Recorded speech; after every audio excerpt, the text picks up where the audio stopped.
Just hitting all the posture checks and all the points you can, can't you, Vixen?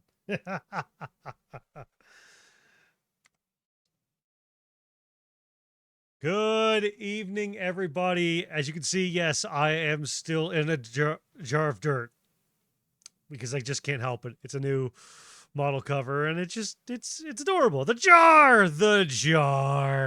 I am in a jar of dirt. I'm in a jar of dirt, and you can't get me.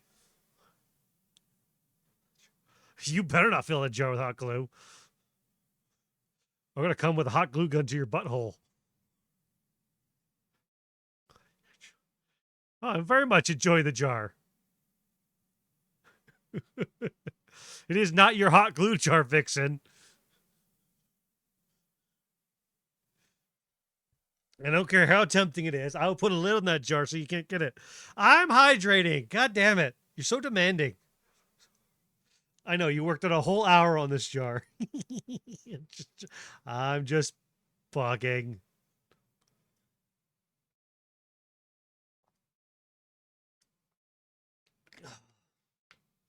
Okay. Welcome in everybody. Um welcome. Wait for a couple more people to show up and join us. To Phil. God damn it, Fixie. Fixie! You gotta pay for that. I'm not free. I gotta turn my thing down, blowing out a little bit. I am not a free whore. You can't just fucking start threatening to fill the jar without paying first. It may not be expensive, but come on. Oh, how's everybody doing tonight? I hope everybody's doing good. I literally just got off work an hour ago. How much to fill the jar? 100 subs.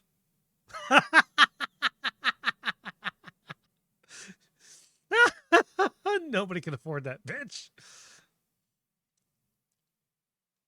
Okay, fine. I'll make it reasonable, which Vixie still can't afford, which will be 10 subs.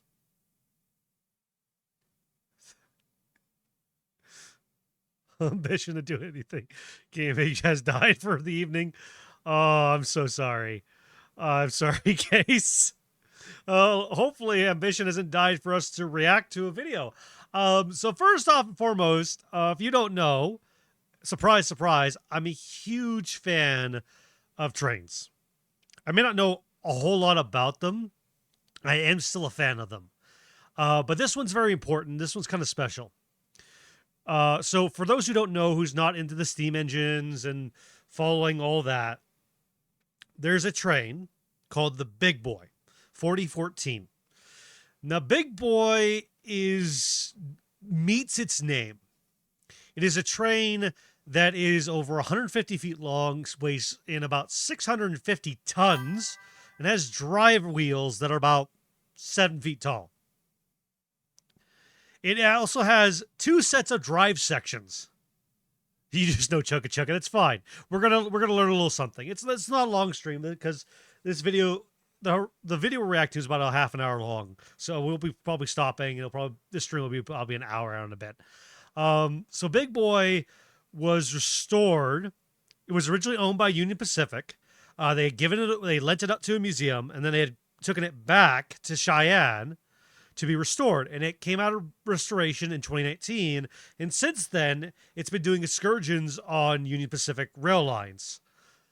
But this year, with the whole 250th anniversary of the United States and all that blah blah blah, they decided, and with having this weird are they, will they, won't they partnership talk with Norfolk and Southern, they decided to go from West Coast to East Coast on rails that Big Boy has never been on.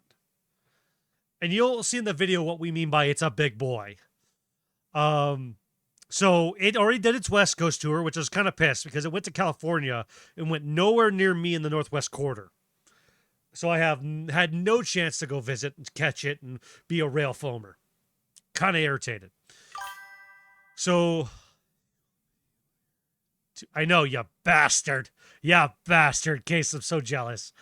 So, but it will be. So this video was taken a couple weeks ago by Hyce. If you don't know Hyce, he's a big YouTuber, not VTuber, but or YouTuber.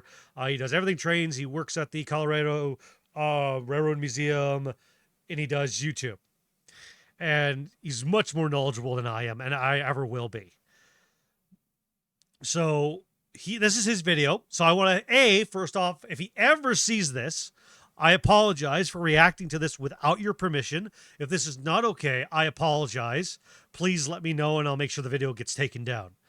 But until then, your video is probably the best version of a video I could catch. And you're the most knowledgeable person out there for this stuff. So, but yeah, this is the video we're going to be reacting to. Again, if you're not a huge train fan, I'm sorry. This isn't the typical Warhammer content or whatever else.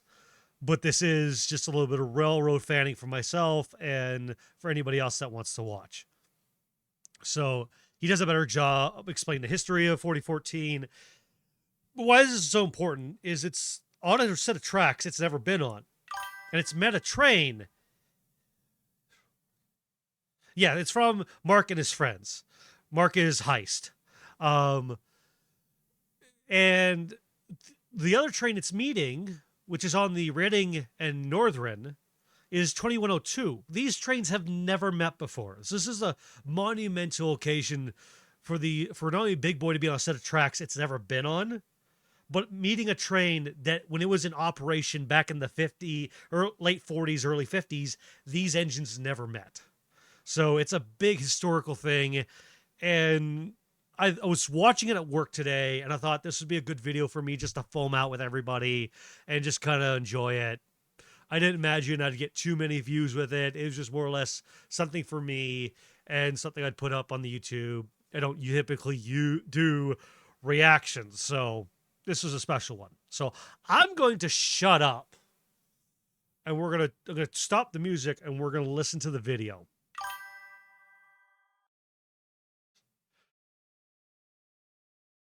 Yeah, the loudest steamer met the current biggest running steam engine in the world. And that's really what Big Boy is. He's the biggest steam locomotive in the world. To 2102, which, is it because he's just the loudest runner, or is it because she's got the loudest whistle? I'm not quite sure on that one. So we're going to find out. So I'm going to pause the music, and I'm going to turn the video on. And we'll stop it and talk over sections. But yeah, we're just going to let Hyce do his goddamn thing.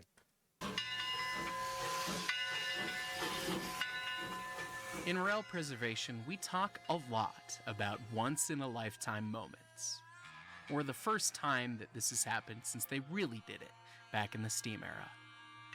Hearing the haunting, unmistakable sound of the Big Boy's 3-chime steam whistle, flanked by a Reading 6 that could only be drowned out by the roar of the T1's exhaust. Okay, there we go. That's where the difference is. That'll make the hair stand up on the back of your neck. That is one of those moments that you have to be there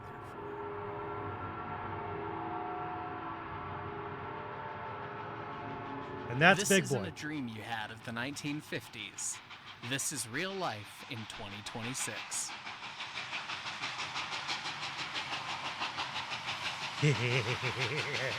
Look at those two big beauties. So I'm going to pause right. Can I pause? There we go. Pull it back a second here, where I want to get a good image of these two behemoths beside each other. Oh, that's good. There we go. Look at the size of them. So look at the little guy down. Look at the little guy that is just literally right. Oh, you can't see him. There's a little guy down here in the corner. And then you look at these two engines. They approximately have the same side driving wheels. But look at Big Boy. Big Boy's the damn thing that's stupidly long.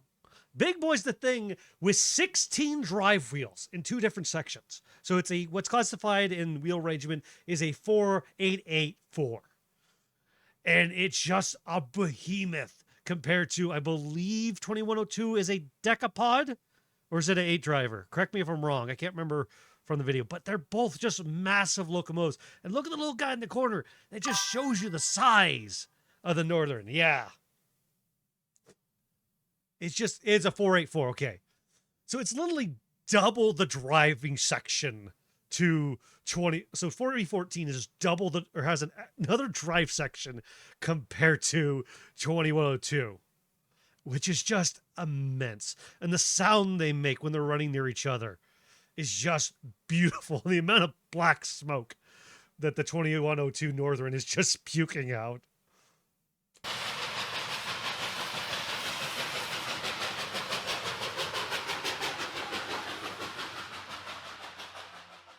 What's up, guys? This is Hyce, and today we are out at the Reading and Northern Railroad of Pennsylvania. And today we've got an action-packed filled day with the 4014 visiting the railroad for the first time in history. It's going to be east. I mean, again, just I'm gonna stop. Out of Pennsylvania. And today we've got an action-packed filled day with the 4014 visiting the railroad for the first time in. Like, look at that big thing. Like, this is him taking a picture from the ground. That thing is over 12 feet tall. Probably close to 14, 16 feet tall.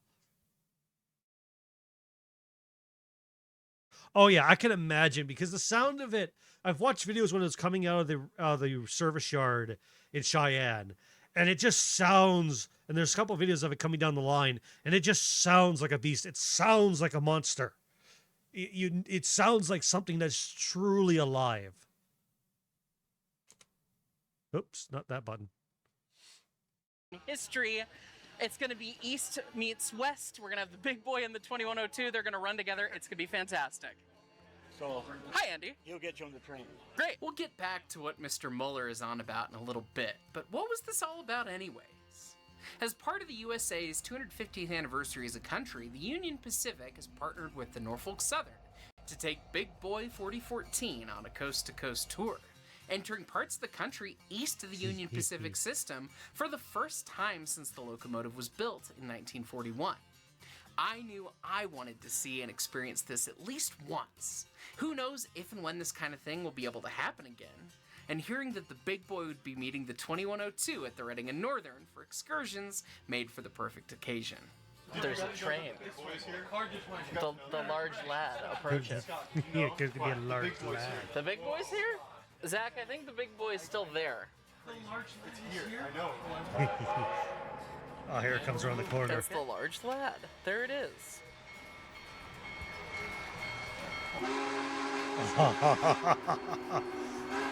Listen to that whistle. Oh, man.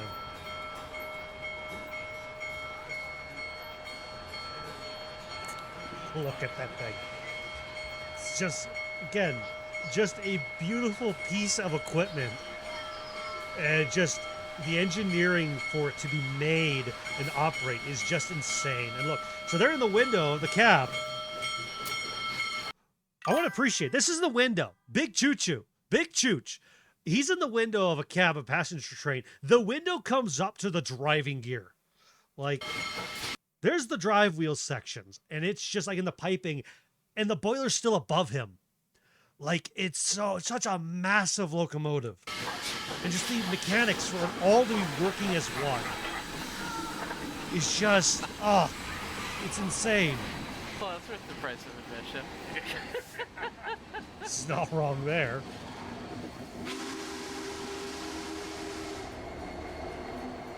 The Reading and Northern is the USA's largest privately owned Class II railroad, with over 400 miles of track, operating primarily as a freight carrier but featuring a number of passenger excursions as well. I learned during my 2025 visit that the railroad in its entirety, from the shop crews all the way up to CEO Andy Mueller, truly embodies the spirit and authenticity of American railroading.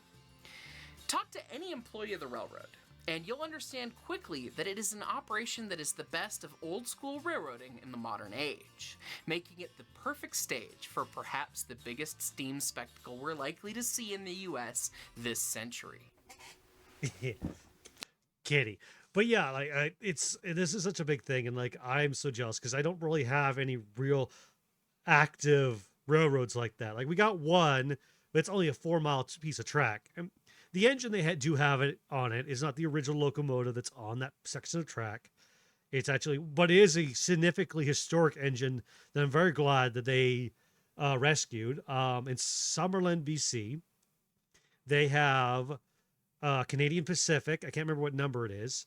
Locomotive, and it was the backup engine to, whoa, God, whatever the Empress, this Canadian Pacific Empress is. I can't remember her number. that ran from Canada, the United States, to Mexico and back. I know. I wish I could. I know. I wish I could have been there fucking too. When I heard about this, I was completely jealous. I wish I had the money to fly down there and be part of this. But yeah, so the closest engine I've been near, which I believe that's a 462. It was the backup engine to the Empress, the Canadian Pacific Empress, which is cool. They have it fully restored, but it's the only engine they have. It's only a 4-mile piece of track, which is really sad because British Columbia province law does not allow them. They would love to buy the next section over and continue on the old Kill Valley Railroad line, but BC law won't allow them because it's stupid. They won't allow preservation lines to expand unless you already own the property prior to the law. So now you're like stuck on this 4-foot section of track, or 4-mile section of track, not 4 foot. That'd be even worse. Your 4-mile piece of track that, you know, it's great. It's a nice 45-minute or an hour and a half there and back, and get to stop at the end, get out, take pictures with the train and everything. But it'd be nicer to see it be able to run down the line. It'd be nicer to see it think for an engine like this, for the Reading and Northren, to have such a big line to run on and still do stuff on is so glorious. And I'm jealous that so much of this rail stuff happens over on the East Coast, and I'm pissed that it doesn't happen over here on the West Coast as much in the Northern Corridor. The railroad's own 2102 puts on an incredible show during their Iron Horse Rambles alone, and that's before you add in the big boy. Yeah, we didn't. It was my idea to go for my birthday, and yeah, it was. No, they're not pushing it by hand, but it's not pushing, like, the engine's barely working hard at all. Like, it's really sad because it's like that 4-mile track that you're barely getting up to steam. Like, you get the full steam pressure, but you're not getting up to speed, right? So, you know, you're blowing your safety valves all the time. You're like, they're really not working that engine hard, which I guess, yeah, means it does get to last longer. But yeah, 4 miles is just like nothing. Yeah, it's really just, yeah, it's just sad. Oh, that whistle. Oh, that hits. That'd be 2102, I believe. Yeah, there's Big Boy. Yeah. There's the noises that I want to hear.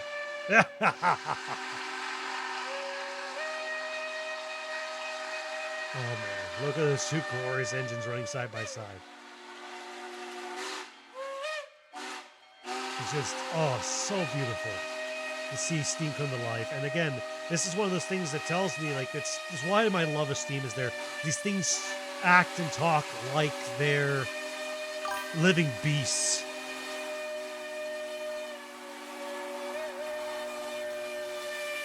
But they're not using the Reading 6 because 2102 just got finished restoration, didn't it? Or am I thinking a different engine? That gets quite loud when you get close to it. That's a good shot. Just the length of the engine. Good lord. Look at that fucking mechanism. It's massive. Alright, bye 4014. It's time for 2102 to do the thing.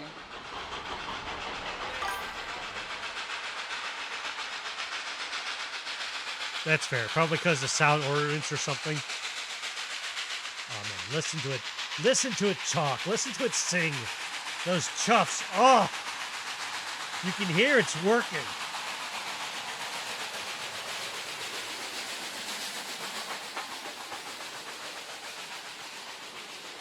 On June 14th, 2026, I went with a group of friends to ride behind the 2102 for the excursion from Nesquehoning to Pittston, Pennsylvania. Big Boy 4014 would be pulling its own excursion train in support of the Union Pacific Museum, and it would follow behind our train. This was my first time riding much of the alignment, and it was my first time behind 2102. I knew how much of a show she puts on trackside, but riding behind it was likewise excellent, and meant an escape from the chaos of chasing with so many enthusiasts out and about. Oh man, I couldn't imagine getting to ride in those old coaches and riding behind that engine and feeling the rocking of the old coaches and feeling the pull of just such a, like, even with 2102's just strength, feeling it pull those coaches and just glide along happily.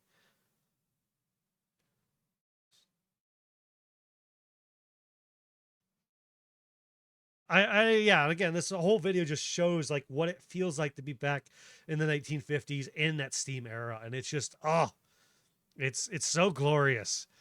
Just again, I am railroad foaming, I'm rail fanning the entire time in this video. As much as I don't know a whole lot, I appreciate the mechanism. Again, this is like the whole feed into me being a tech adept of the Omnissiah and everything, is that I love watching the mechanism work.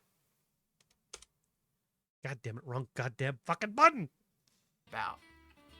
Today's excursion was also a special one, featuring the longest consist 2102 is pulled, 24 passenger cars featuring a pair of SD50s as helpers. Oh,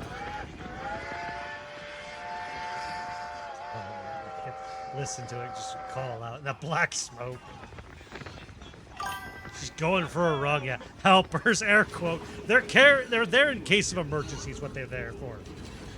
What they mean by helpers, for those who don't know, they're just two diesel locomotives in case they can't get up the hill for some reason, if it rains and slipping starts happening, or if the steam locomotive runs out of water and everything.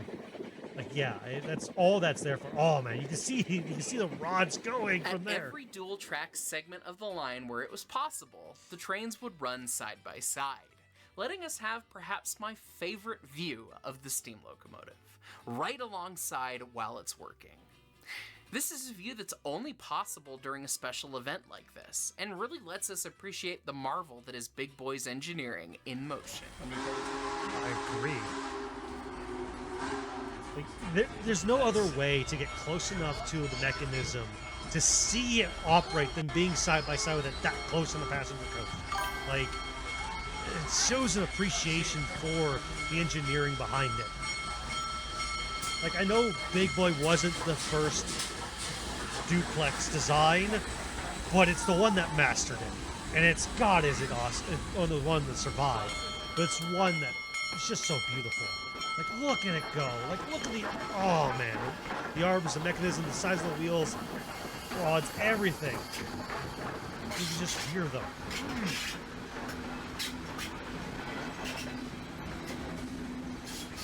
Yeah, knowing they're probably just rare for brakes because, well, that's the big thing too, is the diesels there are just for braking on the 4014 and probably there for Northern 2102. But the whole thing too is like the diesels on 4014 aren't even there for precision railroading. The 4014 has its own precision railroading computer now.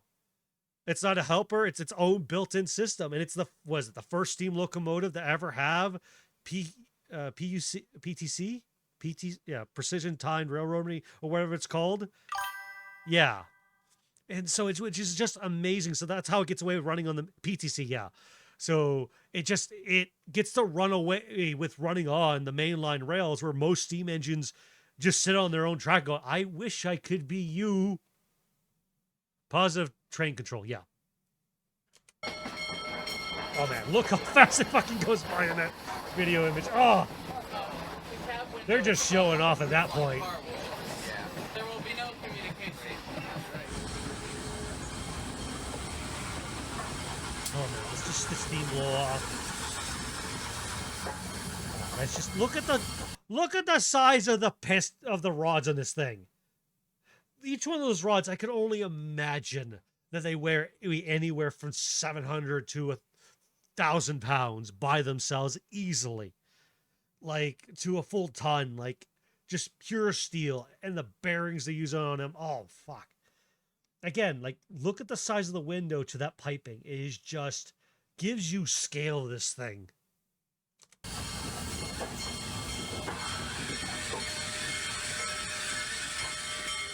Don't worry, Scott. They already think you're an idiot. But what proof did they have to go on? All right, Scott, So, let's find out. yes. What are the Okay, differences which one's between 91 the again? 4014 Remind me. and the 2102. I mean, there's two very different engines that they're calling these two trains. Yeah, well, there's the obvious things. The big boy has 8 extra drivers. It's like twice the engine of the O2. Oh, the K7, Not yes. streaming the O2, is that what's going on? Yeah, that thing's got massive fucking K37. Yeah, that's got massive rods. Why are we patching the 3 and the O2? Why are we not patching the big boy? So, Mark, someone who may actually have an answer to the question. What? What the difference is between the 4014 and the 2102, and what makes them differently suited to running this kind of prairie? What makes them different is a longer list than what makes them the same, I would say. They're very different locomotives. One's a 484, one's a 4884. Yeah. They have similar sized drivers, which is kind of surprising. But by and large, the big boy When was it's designed cleaned to off of the slog it out oil. up and Oh. over shallow grades with a gazillion thousand cars in Wyoming, where the territory was gentle in curvature, whereas the O2 was designed to run, and it's running basically where it ran, more or less, this kind of territory, with smaller trains, that sort of stuff, at most likely higher speeds. So, very different locomotives, but both very neat, and neat to see the different design cues between East and West. I said the driver's things. It does have, but the big boy does have a lot more wheels. We will give you points for recognizing shapes. I was going to tell shapes is the theme for next week, so we're ahead of the game. We're ahead of the lesson plan. Extra credits. Extra credit. Ding. The comedy. The colors. They're both the same color, both black. 2102 has a lot more yellow in it, though. Yeah, but there's also a lot of yellow behind 4014. That is true. 2102's got a jacketed smoke box. Black all the way to the front, shiny. Big boy doesn't. Oh, And man. there's a lot more smoke Look at box Big on Boy it. There is run a there. lot more Oh. smoke box on the big boy. Oh, Got, running at two, speed. 2 stacks, the whole thing. Got a Reading 6 and a Reading Hooter. Yeah, 2 whistles versus 1, but still many more chimes.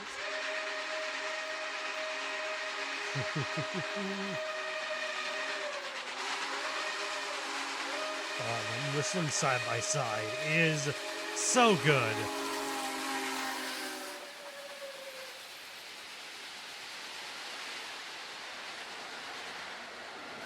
Oh man, These two I can't. locomotives It's are just some of the most impressive engines around in terms of presence, aura, and sound.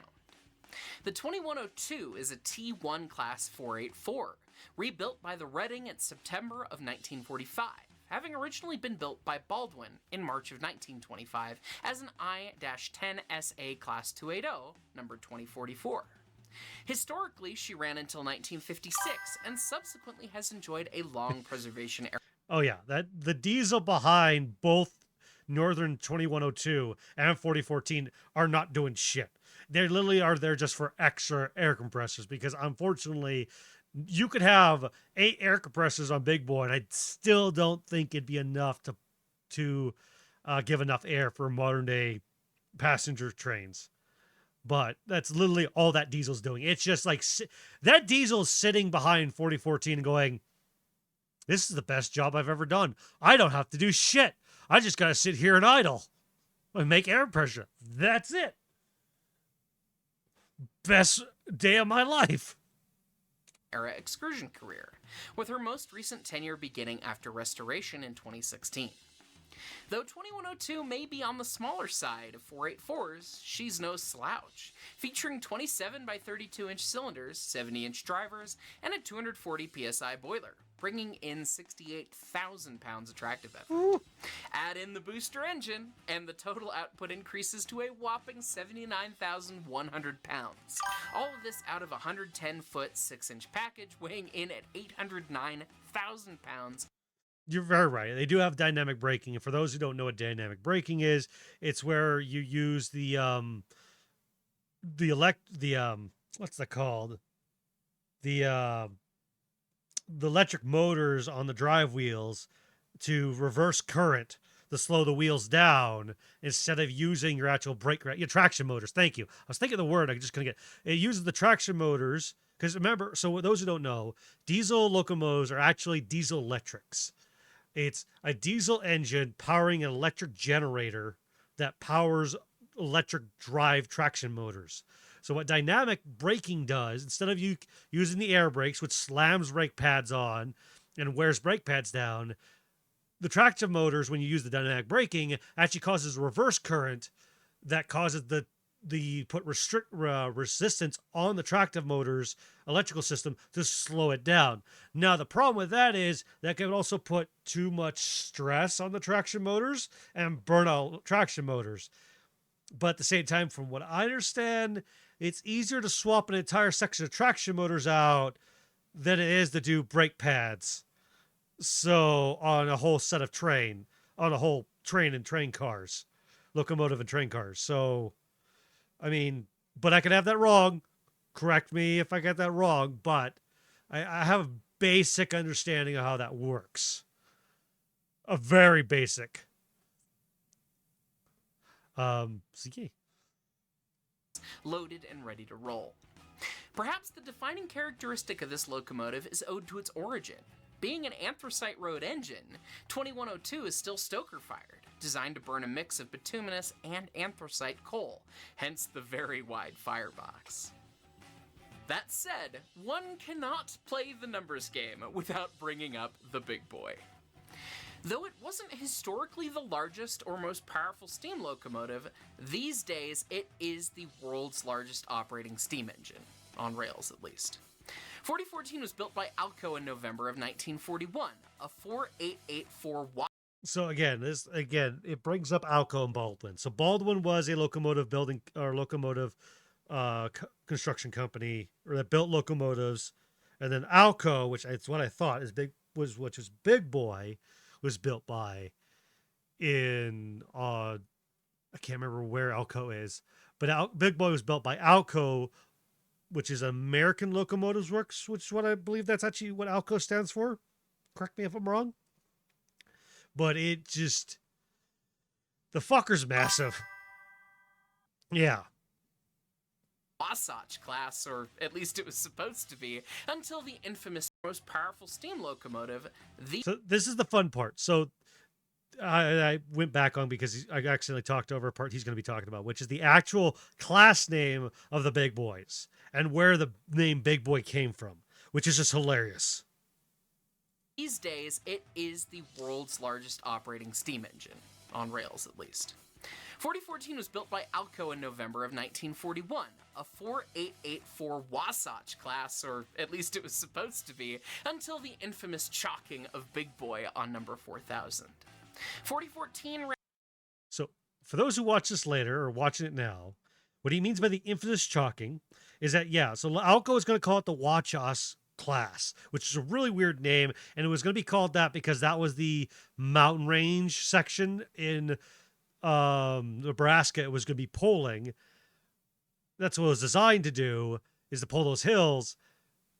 But the next day somebody came in on 4000, which was the first of the class. Somebody had chalked on the front of the smoke box Big Boy. And so instead of it being called, and then everybody who was working on it just referred to it as the Big Boy, which then it became what it was known as, and I believe what its class name is the Alco Union Pacific Big Boy 4000 series, which again is just a part of history that's so silly, showing the things of just like, we were going to name it this weird name to reference the region this thing's going to go work in, and then somebody did something that we all thought was funny, and it just stuck. And that's part of history. And still to this day, nobody knows. I bet you there's one family member, there's a family member out there that's like, yeah, my grandpa did that, but we never owned up to it because we could have gotten in trouble for it. Or like roughly there's a story of like which god kind of did it, but they kept under wraps and all that. But it's just that history of like somebody did something, never came forward for it, and never owned up to it, and yet it's there. Ran historically until 1961 and was on display in Pomona, California until 2013, when Union Pacific reacquired the engine and began its operational restoration. In May of 2019, 4014 came back to life and has been enjoying its excursion and PR career since. Big Boy does say big on the tin, so here's the stats. She features four 24 by 32 inch cylinders, 68 inch drivers, and a 300 psi boiler. Though the cylinders may be smaller than 2102's, having double the amount and considerably more boiler pressure makes up the difference, and then some, giving the big boy 138,240 pounds of track power, as reported on Wikipedia. 4014 is 132 feet, 9 and 7/8 inches long overall, weighing in at 1,477,000 pounds loaded ready to go with fuel and water. Big Boy's got 50% more firebox. That is a big boy. There's a reason somebody chalked it on there. The thing's freaking massive and literally weighs buku stupid. There's a thing where it's like, because it weighs so much, there's like certain tracks and bridges it can't go on because it's just too damn heavy. It's just ridiculous. And I fucking love the thing. And I know like there's some people like, oh, the big boy's got too much hype, all this. But it's the fact of like something so big that was engineered like that just exists. I'm a big thing. Great area than even the 2102. But these days, it burns fuel oil instead of coal, as it historically did. Seeing all of that machinery up close was the true visual spectacle of the event for myself and for the group.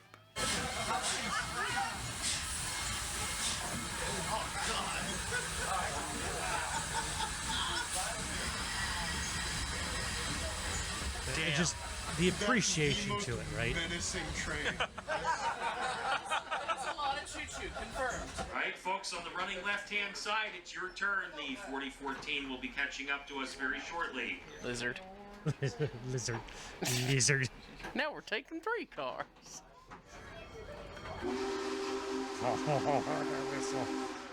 Oh.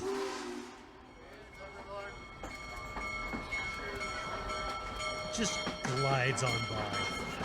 Oh. The cab windows reflect. Yeah. Lizard. Train. Lizard. Train, big wow. Big train, big wow. Big train, big wow. Big train, big wow. So something he talked about, which he kind of glanced over, is that yes, it originally was coal fed. Now, if I remember correctly, its design of the era is that because it was coal fed, no, it was not hand shoveled. It was too big of a firebox. Like you saw that Mark was laying in the firebox, and I remember if I watched the documentary, is the firebox of this thing is literally the size of a car garage. You could literally park a small sedan inside that damn thing if they took all the fire grates out. So you could never shovel it by hand enough coal in to feed that thing when it was coal powered. So they had, I think, an auger system originally that fed it, because remember this thing was built in the 1940s during World War II, all that. So yeah, there was, I think, or right before World War II, and then they ran during World War II. I think there was 25 of them or something that ran during World War II.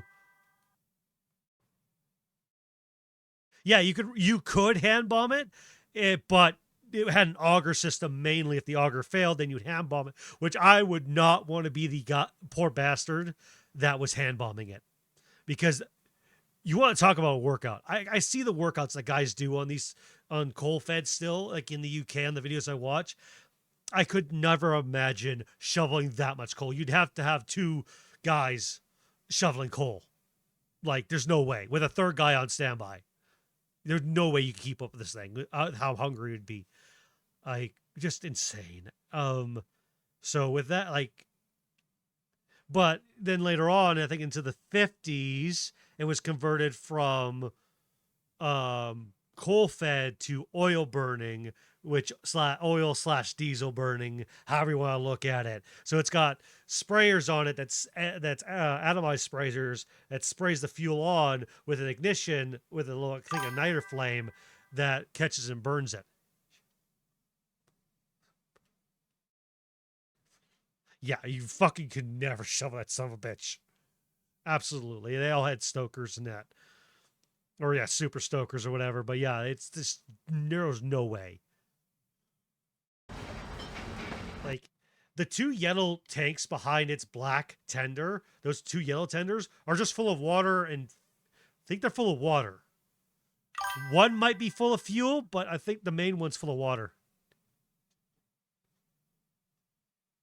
Oh, she was converted in 2019. Oh, so she was coal burning all the way up to the end of her life. And then they converted her to oil converted. I thought she was converted while she was still in service. Yeah. So the one tender's probably oil and the other one's probably water so that it can access, it has more than just what's in its normal tender while it's doing its excursions. Because I think one of the biggest issues on the first 2 years of excursions was she kept running low on water. And so the diesel had to shunt it like the last 10 miles to the next watering tower, or like they didn't quite plan out where watering towers were or where they could get water from fire stations and everything, and all that. So I think now they have the two tenders to make up for that. And they've got it more or less planned out better. If I remember some of that stuff, I might have again wrong. Okay, so I thought some of them had been converted over. I'm more than happy to be wrong. So if they were all coal burners up to the end of their lives, then that's amazing that there'd be so much fucking work to convert that firebox into oil burning. Like, I know the technology already existed by the time they were restoring this, but still, that's a big firebox to get the atomizers correct on.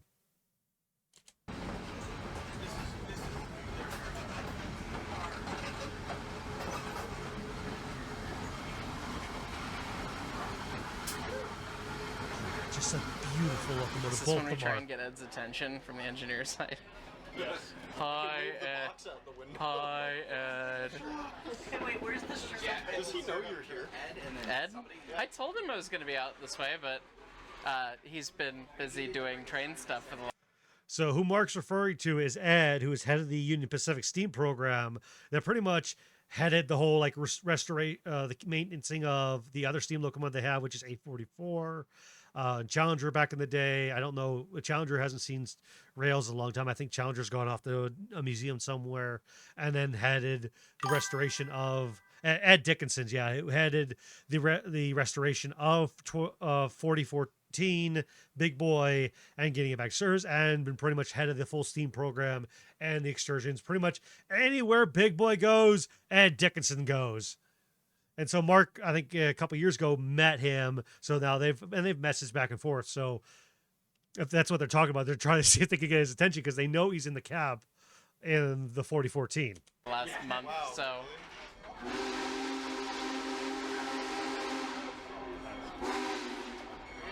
Such a beautiful whistle. Yeah. Places to be, apparently. Oh, the cab window is above the roofline of our windows. Yeah. There will be no communication. Good luck getting his Large attention. choo-choo. Oh.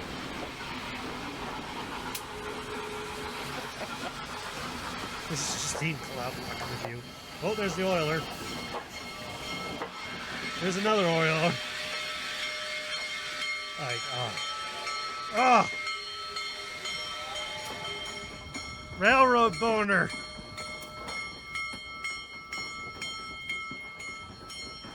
Just beautiful. It's just it's art in motion to me, and it always will be. Hey, there he goes. There he caught Mark. He caught Mark got his attention. He knows I'm here now. That was funny. That was good. The fact they got his attention. I pointed at Ed and he goes...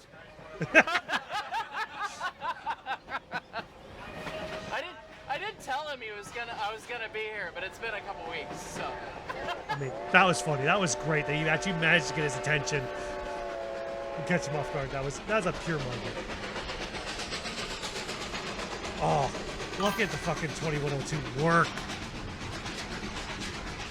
Oops.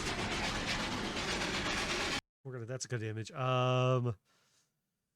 3985 is currently being restored by a railway charity. Oh, so okay, so for those who don't know, Challenger, which is the older brother and the predecessor to 4014, which is 3985, it's being restored in the railroad heritage of the Midwest America. Oh, you know what? That's great. I'm glad it's being restored. I know that they're kind of hands full with 4014 and with 844. So I'm glad they gave it off to somebody else that wanted to restore it, because I think the last time it run, it was in pretty rough shape. It needed a lot of work, and they just were hands too full with 4014. So I'm glad it went to a heritage that was willing to restore it and give her some love, and hopefully we'll see her back on the rail soon. Oh, fucking hit the button wrong. Ah! Maybe one day. Hopefully, maybe before 2030. Maybe before 2030. Because it took, he said, was it 2015, 2014, when 4014 went into full restoration, back to operating standards, and it came out at 2019. So it took them 5 years-ish to fully restore 4014. So whenever they took Challenger, I can imagine it being roughly the same length of time. So if they took it 2 years ago or a year ago, we probably still waiting on another 3-4 years. Like, so just like the not Pacific, God damn it, the Pennsylvania rail, the Pennsylvania, I can't say the Pennsy, not the Pennsy, because it's completely different. Pennsylvania, I can't say it. The PRR, railroad, the Pennsylvania. Why can't I say the fucking word? God damn it, it's gonna drive me nuts. The Pennsylvania, I can't fuck it. Yeah, the Pennsy. Fuck! The Pennsy, which is the PRR, is their train, the T1, which is a massive another duplex, which is a 4444. So it has 4 drivers and 4 drivers with a trailer, with a pilot truck of 4 wheels and a trailing truck of 4 wheels, I think. I can't remember. You're going to correct me on that case. But either way, it's being completely built from scratch. The weird drunken RR of the world. Yeah.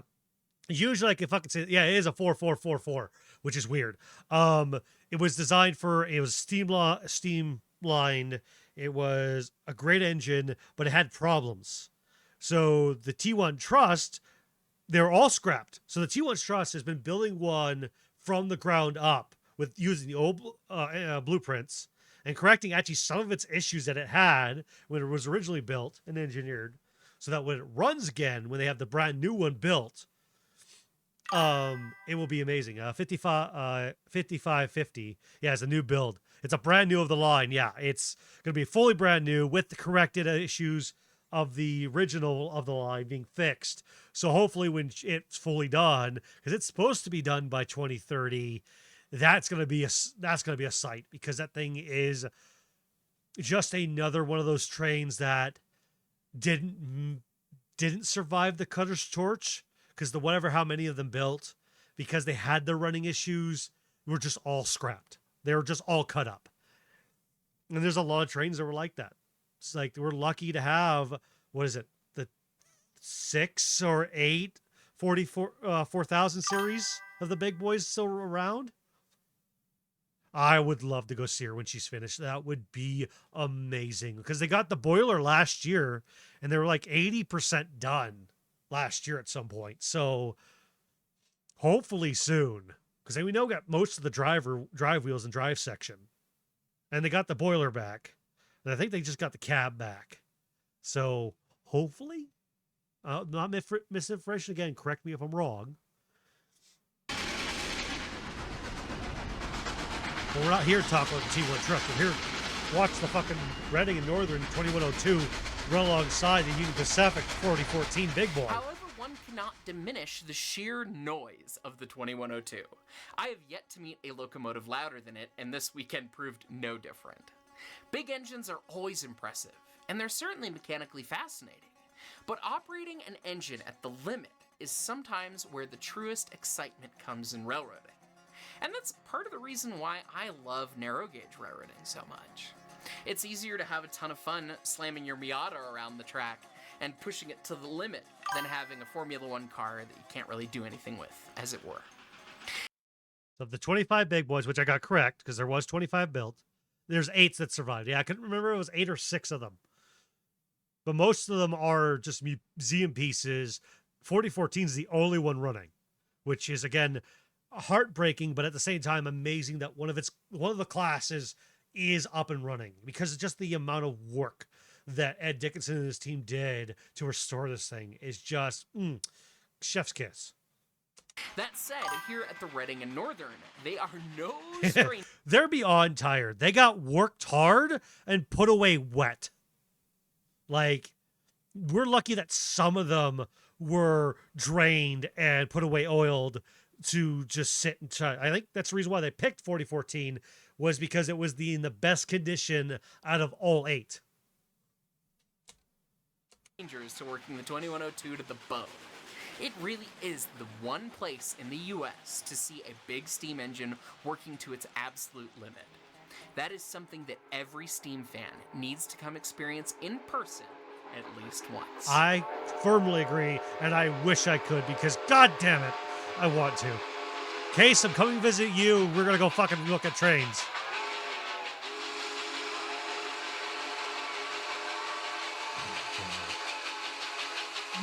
Look at that. Again, I just want to, again, for those who are going to watch this don't understand this, like, look at the scale of them. Look at the size of the people. They barely come up to the height of, like, the front running section of the big boy. Like, most people don't barely stand at the height of the drive wheels. It's insane how big these engines are. And again, this shows American industrialism before we went full diesel. These are living beasts that are screaming and hollering and roaring with a heart of fire. And it's one of the reasons I love steam so much. It's a living thing. Where diesel's cool because it's powerful, it can pull the tonnage, but it feels heartless, it feels soulless. And I already know about being soulless. I'm a goddamn ginger. But this is history. This is where America and Canada and every country that had rail was built upon. When Canada, United States was founded, the West Coast was not fully developed. The entire country was not fully developed until their East and West railroads met.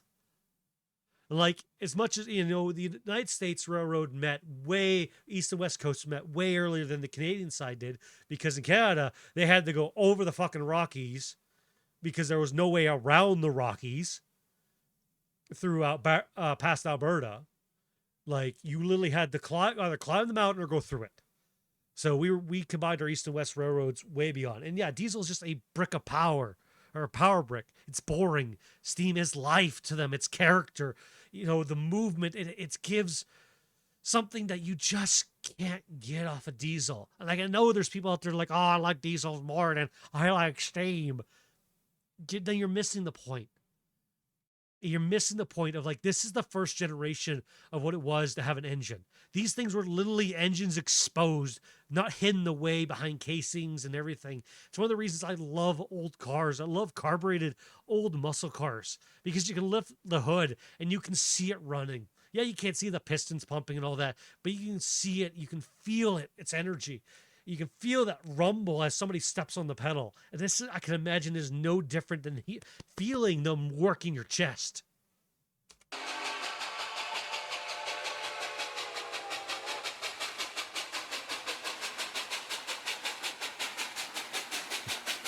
That is literally, I think, the best explanation somebody gives, that the only thing that majorly killed steam, because Big Boy's proved it. Big Boy can outpull and keep up with diesel locomotives for tonnage it can pull.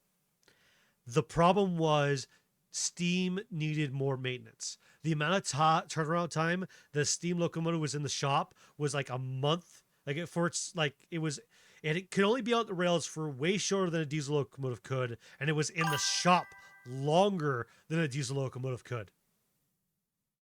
Yeah, we still don't know what the Big Boy's limits are. Like, one of the best examples of, like, it pushing the limits we know is, I think, a video from last year or the year before where it was helping push a diesel locomotive that had stalled on a hill up a hill that was fully loaded, while Big Boy was fully loaded with this excursion. And it did not care. It literally coupled up and went slow start and just pushed that diesel up the hill. Did not care. Just did the thing. Didn't ask questions. So we still don't know what Big Boy's limits are because of how much power it is. Like, it maybe not for speed, but god damn it. Yeah, an 844, which is Union Pacific's other steam locomotive, which I don't think is currently running right now, but I think it will be back soon. Yeah, did the thing in the did the same thing in the 90s. And it just showed that steam still had the strength, but it's the maintenance that killed it.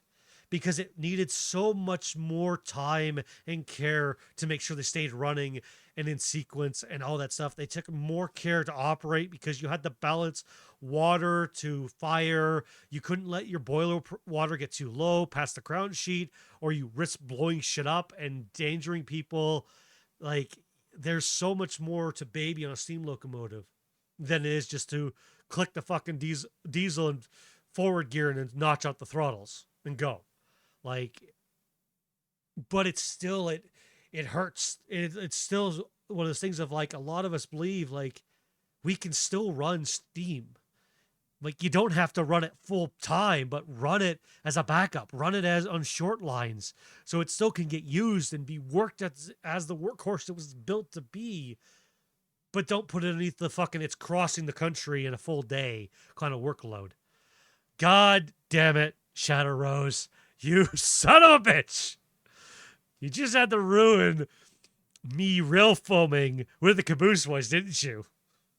You couldn't just let me sit here and enjoy it. Yeah, bastard. God damn it, I don't even know what I'm going to fucking say. So, that's why trains are so fucking amazing. Everybody should love trains. Diesel can go suck a dick, because even church loves trains, and you all should go and appreciate your trains, because it's heritage, it's power, and I need to free them all freckles, because they are all beautiful and wonderful. Okay, this is Caboose on trains. Thank you. That's more. I don't know what you want from me. God damn it. Yeah, prick. I love you, buddy. Look at that train go by. Hey, go chunka, chunka, chunka, chunka. Woo, woo. God damn it. Whether it was watching the majesty of 4014 moving along, thousands of precision machined parts all together as mechanized poetry in motion, or feeling the 2102 leaving nothing left on the throttle quadrant, nobody had a bad time. I think that's true for any way you decide to experience something like this. Riding the train gives you the best of the scenery and keeps you close to the action. Get to hear the engine work all day. And the railroad had also set things up in Pittston such that only those who rode the train got to be up close and enjoy the engines during the layover, which was a great bonus. That said, chasing and seeing things lineside gives you the overall picture, albeit involving a fair amount of crowds to navigate, but perhaps the best of the noise as well as things run past you. There really wasn't a bad way to enjoy this experience.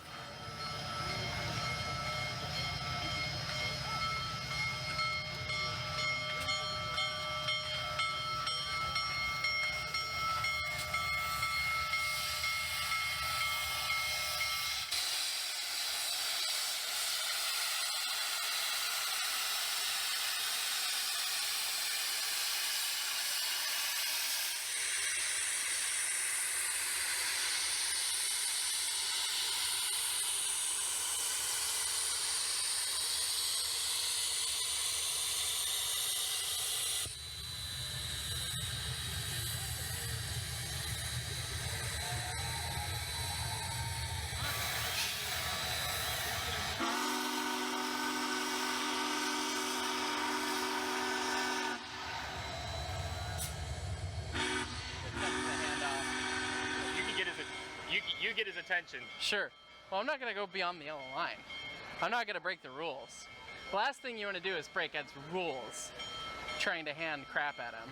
We're behind the yellow line. Behind the yellow line,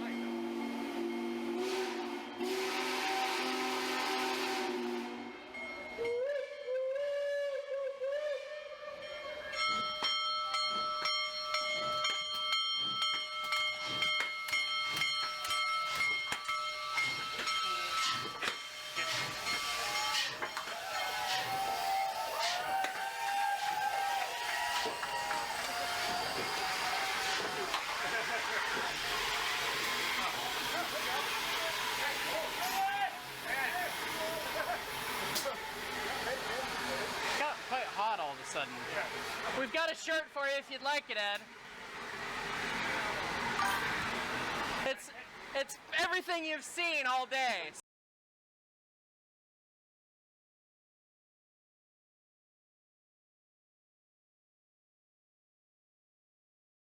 I've been fucking talking with my mic off because I fucking blew my nose. Fuck. I rode behind 2102 to see the big boy when all I saw was foam. Fuck yeah. Oh man, fucking that's a great shirt. I fucking man, that's fucking love it. That's a great shirt. Curse, you don't want to break the rules with a fucking Master Steam logo that could turn you into Redman.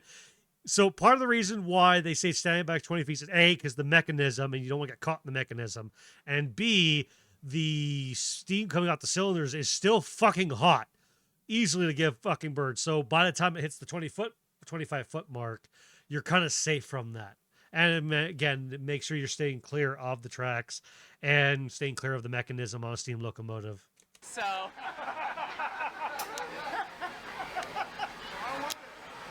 Wonderful.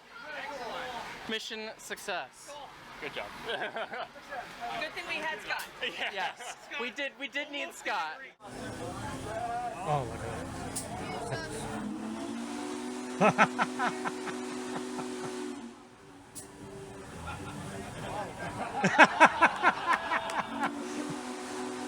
So if you don't know, I can't remember his name, but the old guy that's pulling the whistle right there, that's the head at the top of the video. That's head of the Reading and Northren in Big Boy pulling the whistle. And Ed Dickinson just traded hats with him. And Andy Muller. Yeah, thank you, Case. So that's Andy Muller, head of the Reading and Northren, who's sitting in the chair, looking at the grin on his face, pulling the whistle of the Big Boy. And Ed and him just swapped hats. So Ed's now wearing a Reading and Northern hat, and now he's wearing a Union Pacific hat. That's just fucking great.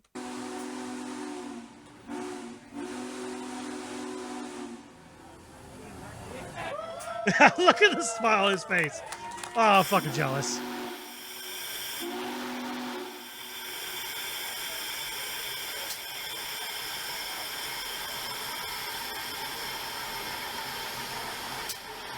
I can only imagine the heat coming off that firebox is about the same heat that's like residual coming off my melter at work.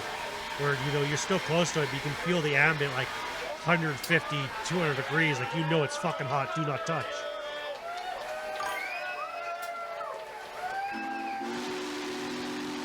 How have I turned into your train encyclopedia? Because you know more than me and you showed up.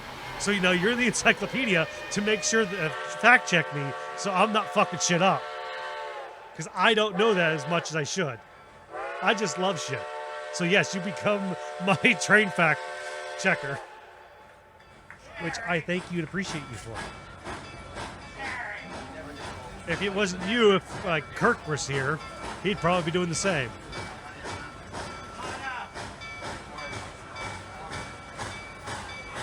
Oh, I get now why they say 2102 is the loudest engine. Just listening to that chops as it comes in the station.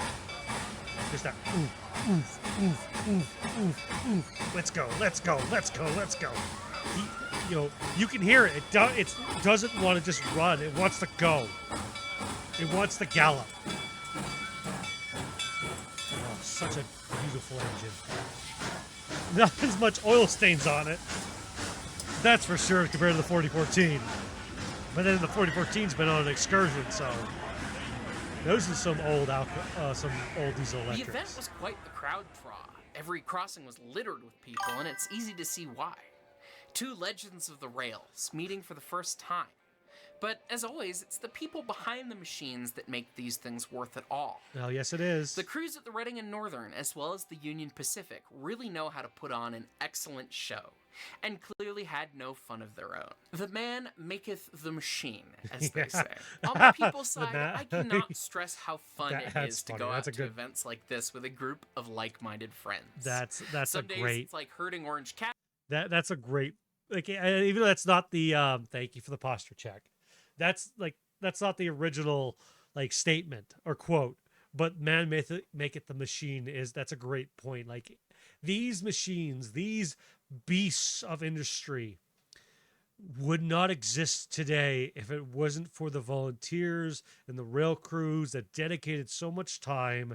And like every steam locomotive that runs today on their own lines wouldn't exist for, the volunteers and the volunteer, how many hours the volunteers put in and donations and all this stuff. And it's, again, it's all like a lot of things, without love and care put into it, it wouldn't exist. And all these people have love and care to this. And goddamn it, if I lived closer to a goddamn railroad museum, I would be volunteering every week, every chance I'd have.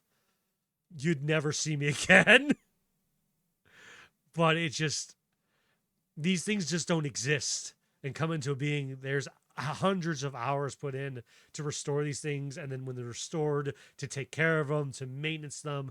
Pretty much every winter, Big Boy goes back to Cheyenne, Nebraska, to be maintenance and go through and checked over. Like every stop, they check her over. They're checking to make sure the bearings aren't too hot. The oil is getting where it's needed going. It's just, yeah, they may be here, but they would not be running without the love of people. And it's history, and it's a story that's alive. It tells, every locomotive tells a story. Like there's a whole thing in railroad preservation that every railroad locomotive has a story, has a life.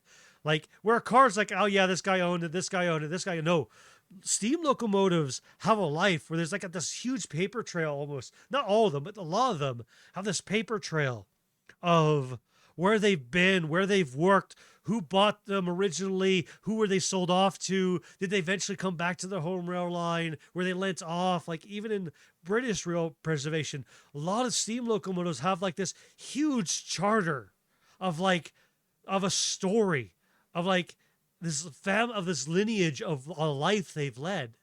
Name another vehicle in history that actually has a well-kept, like not every steam locomotive has a well-kept documented life, but a lot of them do, of us like where they've been, the life they lived. And it's almost like a living person that you can almost track through their life.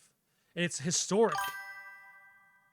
Yeah, what wrecks they've had, what states, what stairs at, stairs at, 30, 46, 20, and 491, which if nobody knows, those are the three locomotives, narrow gauge steam locomotives that Hyce works on or operates in Colorado, the Colorado Railroad Museum, which are all Rio Grande. I believe they're Rio Grande narrow gauge. I know they're narrow gauge, but they're, again, the history of like, when did they wreck? What kind of wreck was it? How, when they were repaired and put back into service, did they have to steal parts off another locomotive to just put them back in the service? It's this love and care into them. And like, I get it. Like some people go, oh, you like trains, it's an autism. It's not an autism. It's a love for history. It's a love for something that doesn't exist anymore. We don't build it anymore. Again, it comes back to a love instilled into me of old, I'm getting teary-eyed talking about this, but of old cars and old tractors. It's something you don't see anymore. It's a lost art to restore something like that. It's an appreciation for a machine that had a history and told a story. Let's go back to, back to cars. The GT40. The whole reason the GT40 was built was because European car companies were making fun of Ford and making fun of American cars and saying, oh, you couldn't compete with us even if you tried. You couldn't beat us. So Ford said, bet. They went to Shelby and said, I want you to make me a race car that will beat Ferrari and make Ferrari and piss Ferrari off. And he said, bet. And they built the GT40. Mind you, at this point, Ferrari and Lamborghini were already running V12s, so 12-cylinder engines. And the GT40 was only an 8-cylinder. It was a 427. It was a 427 Cobra, because the Cobras were Shelby's creation. It was the high-performance Ford motors. And the first year the GT40 went to Le Mans, it beat Ferrari and Lamborghini, and it proceeded to beat. It had two line. Oh, it had two inline six. Oh, it had two inline sixes welded together. Okay. Was that Ferrari or Ferrari and Lamborghini? I guess you're talking about, but yeah, you know what I mean. They were still V12s or inline 12s, but you know the fact that Ford just went over there with a V8 and beat them. Not only the first year that car show up, but beat them the 2 years prior. The GT40 is still to this day the only American muscle car. Oh, V12. So yeah, very fair. But the GT40 is the only car. The Ford GT40 is still to this day the only car the European race circuit will acknowledge as a good race car. They will still bash every American-made muscle car and say, yeah, it won't compete. You bring a GT40 to the track, all of a sudden, all that fucking diss and dirt and shit talk goes away, and full respect shows up because they know the history and the lineage of that car. And it's no different when it comes to Steam because it's got a lineage, it's got a story. It's one of the things I hate with Canada.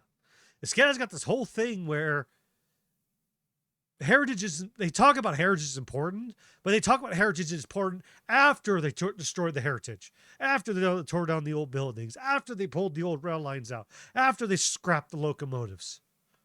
You know, over, was it 30 or 40%? This might be talking on my ass. A majority of a lot of rail lines in Canada got ripped out. And now there's a lot of times where you listen to the rail companies and they wish those lines were still there so they could use them. But they can't because they don't exist, and they're not going to rebuild them because now it's over $1 million a mile to rebuild them. So they just go, we'll just deal with what we got. You know, old buildings getting burnt down and destroyed. For what? That's a piece of history. That's where we came from.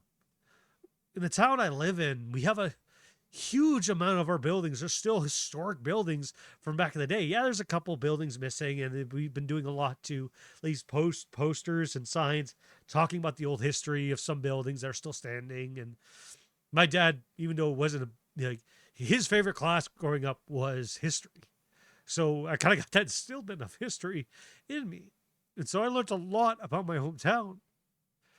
And it's just that history that hits. It's the importance of it. And I'm getting teary-eyed again. It's just how important this shit is to remember. To look back and go, this is where it started. This is where it was. We wouldn't be here if it wasn't for what was then. I'm going to take a moment here.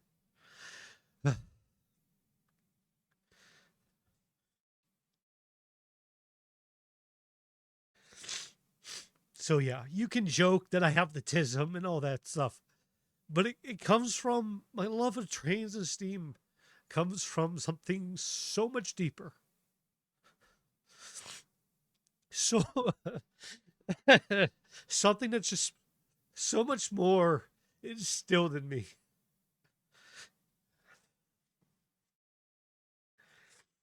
For the longest time growing up, I refused to own a newer vehicle because I just saw them breaking down and the cost of repairs and everything. Most of my vehicles I grew up owning were like first generation and fuel injected or carbureted, constantly working on them with my dad. And that feeling to get to put your hands on something you can work on, it changes it.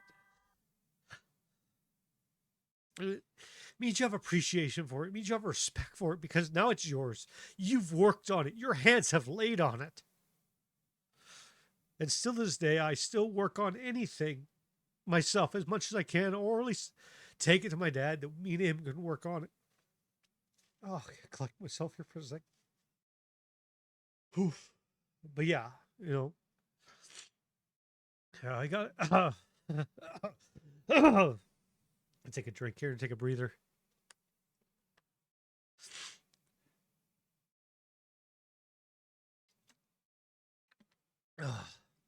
But yeah, and I'm in the same case. Like most of the tractors on our farm are one particular one that has a major leak issue in the transmission. It's from the 70s, and it's been on it's been on that farm since I was a kid, since my uncle owned it. And that tractor will always be there because it holds not only the memory of the past, but it holds the memory and the history of my uncle. Rest his soul.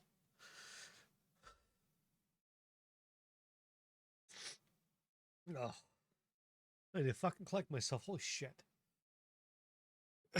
This is getting out of hand from a reaction to full on just getting emotional. I'm hydrating.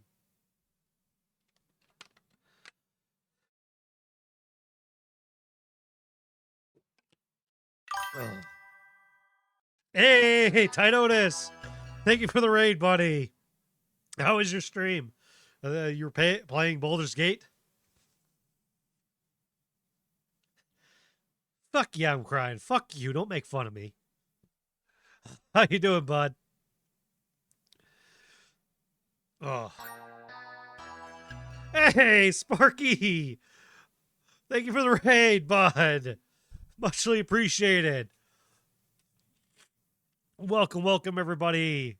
I am 40k Farva. I am a Warhammer streamer alongside with being a lover of trains, and that's what we're doing tonight is reacting to Mark Hyce, who is a big train YouTuber, and his video of the 2102 and the 4014 meeting. But welcome. Yeah, holy shit, 5.5 hours. You know what? I say that, but that's roughly about as long as my stuff usually goes. Basically finished the surface before.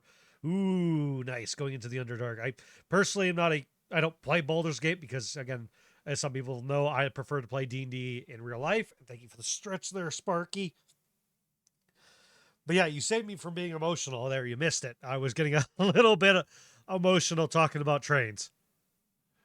I have too much of appreciation for the steam locomotive variety and just the history of just machines in general and the history of and the heritage of buildings and all that. So imagine knock me out of being a little bit all mushy there.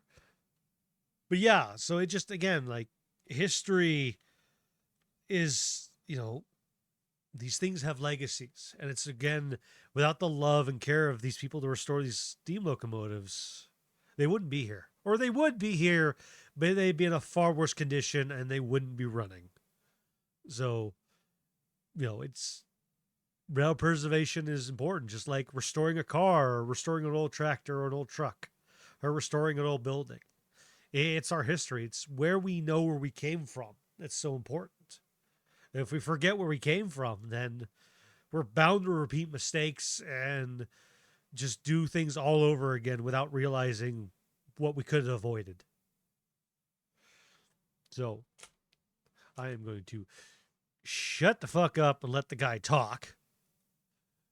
But yeah, thank you, Tight Otis, and thank you, Sparky, for Welshire for the raids. That's so kind of both of you for doing that. You guys didn't have to. I'm much appreciated. And again, I'm 40k Farva. I'm some sort of Warhammer nerd right now that's fucking trying to drive some tears from just being memories and being an emotional fucking talking about memories and shit. But yeah. And other days you wonder if there's even a brain cell for the group to share. But it always yields a fun and memorable time. Mm-hmm. Perhaps the most fun was had while I was away, however. I was gone. We're good. We're live. Oh my god, we're recording. Say hi to Mark. What's up, guys? Welcome back. This is Hyce YouTube. He's not here. We threw him off the train. Alright, so, interrupted there a little bit by Matt having to Okay, thank you again for the raid. Go get you some sleep. You, buddy, will talk to you later. Again, let me know on what games you're good to do on the 14th and mention it to the rest of the morons who wants to be part of it, and we'll drag them into the conversation and everything so we can plan something out. So far, it sounded like we're going to do probably Super Battle Golf starting off, and then go into the night of, after a couple hours of that, go into Lethal Company. So, yeah, no, you get your sleep. And again, thank you, both of you guys, for the raids. That was amazing and wonderful, both of you. All right, Scott. So what's the coolest thing about the Atlantic Coastline Railroad? I think that's pretty much all of them done talking about shit or showing off the trains and everything. They're just pretty much Mark's group of friends talking and posting videos and stuff for him for the video. Let's just make that disappear.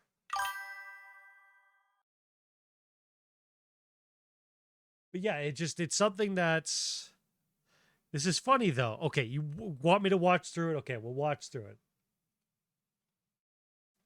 We'll continue watching it. Purple. Cool.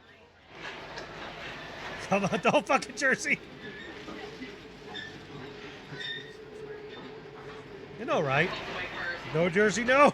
Can you please talk about narrow gauge superiority while we're on standard gauge trains? Kiss, Yes, kiss. well, narrow gauge was made specifically to combat the mole people.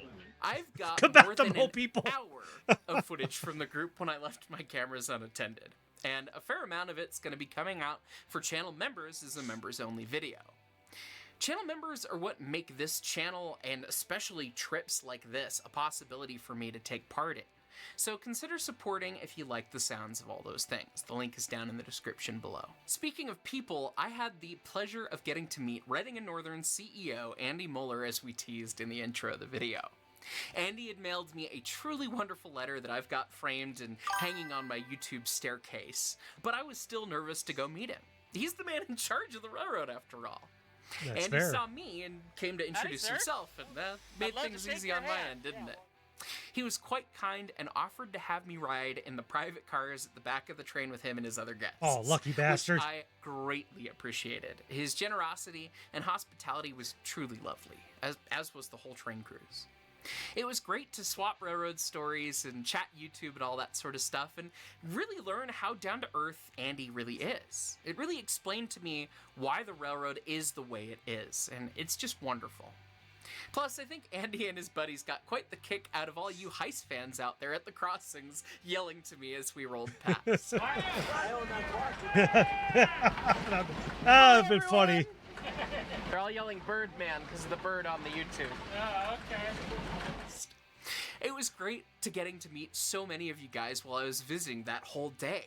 My count for the day was 83 of you came up to say hi to me in chat. That's fantastic. And I was in the private cars for over half the day. Me being at the back of the train, it meant that my friends could finally collect all their thoughts once they had had fun with my cameras. I think it was really enjoyable. It was really well done. Good company, good train. Good, really cool to get to hear both locomotives working at the same time. And definitely do it again if the opportunity came up. Just being able to sit 6 cars back from the engine and listen to it work has probably been, I think, the best railroad-based experience I've been able to have. I could not have wished for a better day. Had a wonderful time with a great group of friends, and this has been one of the best railroading trips I have ever been on in my life. What a great trip today. I'm so happy we got to see everybody. Some minor hiccups that every train trip has, but it was a lot of fun. Everybody had a good time, and it's just nice to get a lot of friends together from all over the country and see everybody. So We have a saying at the East Broad Top that you come for the trains and you stay for the people. And absolutely, 2102 and 4014, incredible pieces of equipment. But what you come for is the camaraderie with the friends that you have along with you. And you come for the trains, stay for the people. It makes it such a great time, and I can't wait to do this again. This has been one of the most incredible experiences of my entire life. Jersey! This is a weekend that I never dreamed I would see in my lifetime. I thought this kind of stuff just wouldn't happen. I'm surrounded by like some of the best people that I know, mentors, friends, practically family, and in a great environment on a great railroad on a great day. Seeing a big boy be east of the Mississippi River in my lifetime running is is an insane historical moment. Something I would tell like grandkids about. The incredible professionalism of the entire Reading and Northern. Everything just flowed well. They had things under control. Live stream Jesus. Overall, just a great ride. And beautiful scenery. 10 out of 10. This is my first time on the RNN. I've heard about these trips. I've heard how amazing they Yeah, are, totally how X. incredible they are, that there's no experience like it, and it is borderline a religious experience for a steam nut like me, someone who works with steam engines. Getting to hear O2 charge up the grade with a heavy train, getting to do the side-by-side running with the big boy. I never thought I'd see one of those things run in my life. It's like, I'll never take it east of the Mississippi. I'll never get a chance to see it, and getting to see that today has been nothing short of amazing. And also a shout out to Scott, who no one has given enough credit for kind of putting this trip together and going, hey guys, I bought 10 tickets, who wants to come? And then Nice. all of us piling in here and doing this. Ride the RNN, guys. This is really cool, professional. I can't say enough great things. Today was absolutely fantastic. Getting to see two different organizations, two different railroads of Class 1, Class 2 come together to put on perhaps the singular coolest event of steam railroading in the United States in a very long time. This past weekend, seeing the 4014 and the 2102 come together, run side by side, getting to see the mechanics and madness of it all while everyone has a smile on their face, whether they're passengers, someone on the wayside, or someone on crew. It's been just an absolutely wonderful day, and I cannot thank the folks at the Reading and Northern and the Union Pacific enough for putting this on, because holy crap, what a special and wonderful thing So we've gotten pissed to I witness missed this. today. I was so pissed Who I knows missed when, this. or even if, another steam event like this will happen in the United States. There's only a few more dates this year to hear that big three-chime echo upon the east. If I were you, I'd go find it. Yeah, but I don't want it on the east. I want it on the the northern west corridor. Yeah, finding out Jersey's name is Zach, because only know him as Jersey for anybody who watches Hyce stuff. We're gonna go to the ending scene here and grab the goddamn jar. Where's the jar? Jar back over my guy. That's the one thing I didn't set up earlier. There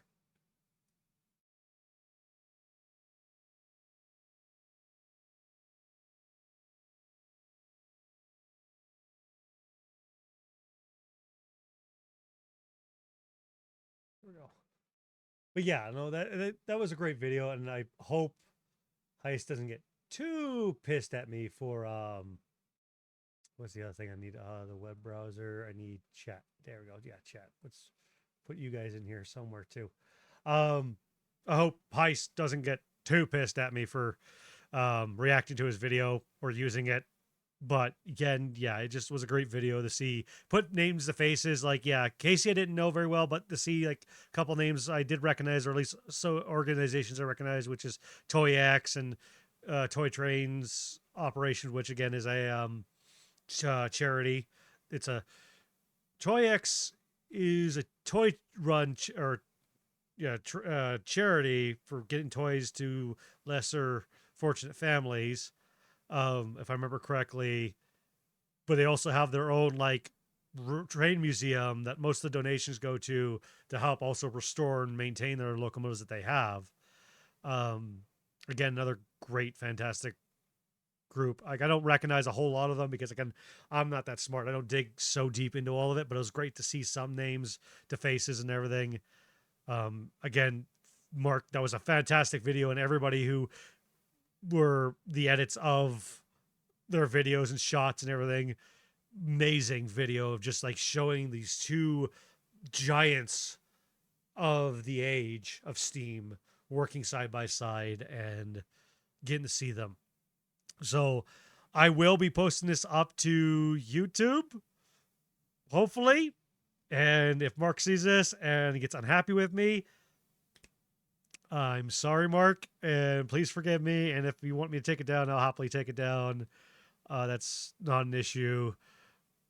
But I had to react to it because it was just a very well done video of showing of his, adventure going there and doing it, so that, some of us who couldn't be there can just rail foam a little bit and just to get to talk about it, especially if some of my community's not all part of trains. So this probably went on a little longer than I thought it was going to because I got a little bit emotional there in the middle, there, or not the middle, but the 3/4 mark.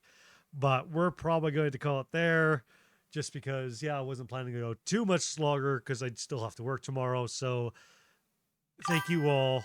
What I've seen, Mark is pretty good about people. Well, I hope so. I hope so because it's better to, it's easier to ask for forgiveness than ask for permission. So I'll still make sure I'll link the original video in the description when I post this onto YouTube. Again, Mark, you're a fantastic person, and from what I've watched the videos, and a YouTuber and railroader and all that stuff. And if you haven't seen his stuff for railroading, go fucking watch it. He's a fantastic for covering like railroad stuff, especially because he worked Class 1 railroad before he went full time at the museum in Colorado. Actually, he worked in Seattle, which is not too horribly far from me. But yeah, like, just again, I hope he doesn't have a problem with it. This was just fun to watch and share, and just kind of share my own opinions and thoughts on stuff. And just, as much as I may not know a whole lot, it was cool to see the information to be shared. So yeah, I am going to call it there. So again, I know a whole lot of you weren't here, but I appreciate you all, those who were here, for coming and hanging out. Go watch Mark. He is great. He's entertaining on all things trains. He really is. Like the railroad stuff, the Derail Valley stuff, anything he does with train histories or his stories of the shop. Like, just go watch his shit. It's great. Just go. But yeah, also thank you to Tydonis and to Sparky Welshire for the raids. You guys are fucking awesome. If anybody hasn't, go check them out. They're wonderful and amazing people. Guys, if you recognize the names, I've been recently collabing with them and doing streams with them and all that. Just a reminder, on the 14th of July, I will be doing the 24-hour stream for reaching the goal of 20 subs on Twitch, which is not a big goal, but it's still a goal I set. I didn't think it was going to happen, but it happened thanks to Shadow Rose and a few others for subscribing and all that. So I really appreciate that. That warmed the cockles on my heart. So I'm going to stick to it. I got plans. I've got a couple other streamers I'm talking to that are going to show up. We're going to do some fun stuff during that 24-hour stream to help me survive, or else I will not survive it by myself. So here's the hoping, and yeah, mark your calendars. Hope you can. I know it's a Tuesday, which is going to be hard for some people, but that's why more of the fun stuff's going to happen in the afternoon with people, and I'll just be doing stuff by myself in the morning. So till then, remember, it is a cold, dark, grim world out there sometimes, and it just takes a little bit of happiness, a little bit of kindness to somebody else to make their day better, make it worth it. So remember, be kind, and we'll see you next time.